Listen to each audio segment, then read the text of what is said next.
What we're about is activating the grassroots really in football and also in other sports like rugby league, but mainly football. And that really is about the supporters and enabling them to come together as groups and forming them into cooperatives that then seek to influence their own clubs through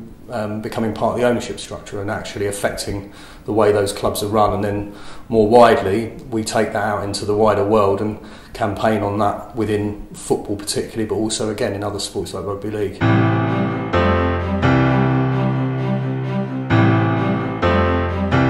Too many things every year that cause us to have a lot of pride about what we do really. But in the last season, in the last football season, the most relevant or the most high-profile piece of work we've done was at Portsmouth, where we assisted in the takeover of the football club by the Supporters Trust, which is now makes it the biggest community-owned club in Britain. But I suppose what really puts that into, or puts our work into focus, is that on the other side, alongside all the terrific work that our organisations do in the Premier League, representing issues at clubs like Liverpool or Man United, it's that one of the other takeovers that we engineered or helped this year, or one of the conversions into community ownership, was at Saffron Walden Town, and they play at level, I think it's step 7 of the non-league pyramid, and that's about level 11, and that just kind of puts our work into focus, that we work at the very, very top and at the very, very bottom and all points in between.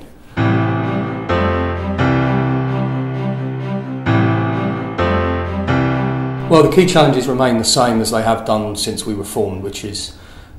we continue to work club by club and encouraging and activating the grassroots, the fans, to come together in the way that they do through Supporters Trust. But more widely, in the last 4 years, we've been campaigning in England a lot on the governance of the game and the way the game is run in football.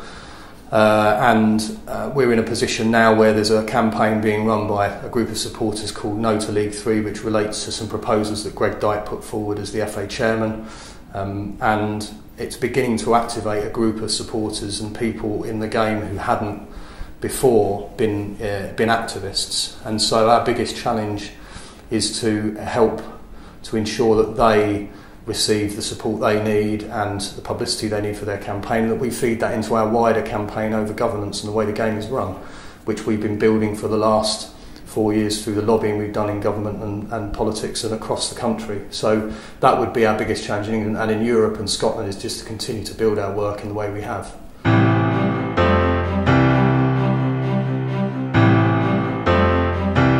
Sometimes it's a bit difficult to get out of bed when you've had a meeting late at night and you know you've got a day full of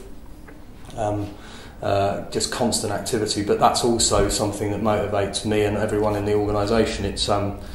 got a staff team that have been largely there for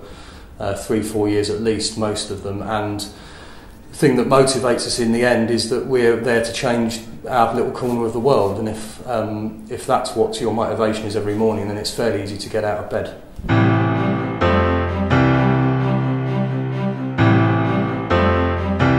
Well, we're making it bit by bit, and that's the key, is change your little corner of the world, and you might find that you join forces with some people that you never thought you'd join forces with.